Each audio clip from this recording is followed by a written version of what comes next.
Vous connaissez sans doute François Mitterrand, mais ce que vous ignorez peut-être, c'est qu'il a mis en scène sa mort politique. Octobre 1959, Paris est sous tension, entre guerre d'Algérie, attentats et peur politique. Et au milieu de tout ça, un homme, François Mitterrand. À ce moment-là, il est au creux de la vague. La Ve République vient de naître, De Gaulle domine, et lui, ancien ministre de la 4e, cherche à exister. Et c'est ce que comprend un homme, Robert Pesquet. C'est un personnage trouble. Ancien poujadiste, il est alors proche de réseaux d'extrême droite. Mais il comprend une chose essentielle, Mitterrand a besoin d'un récit pour relancer sa carrière. Pesquet le prévient, un attentat se préparerait contre lui.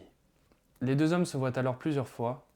Pesquet conseille à Mitterrand de ne rien dire à la police et lui suggère même un endroit où se réfugier si l'attentat arrive, les jardins de l'Observatoire. Dans la nuit du 15 au 16 octobre, tout se passe comme prévu. Mitterrand rentre seul après un dîner, sa voiture est prise en chasse.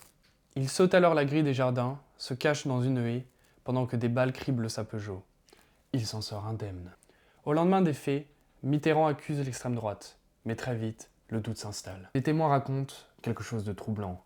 La veille de l'attentat, plusieurs personnes, dont Pierre Le Maresquier, disent avoir vu Mitterrand s'entraîner à sauter des haies dans le jardin de l'Observatoire, comme s'il répétait sa fuite. La presse s'emballe. Le journal d'extrême droite Rivarol parle d'une mise en scène. Mitterrand se défend dans l'Express, dénonçant un complot.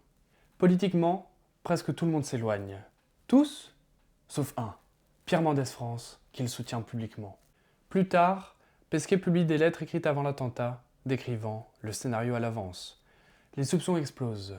L'affaire ne sera finalement jamais jugée. Mitterrand est inculpé, mais protégé par son immunité. Ironie finale, 22 ans plus tard, il deviendra président de la République. Et cette nuit-là, avenue de l'Observatoire restera l'un des épisodes les plus troubles de la Ve République.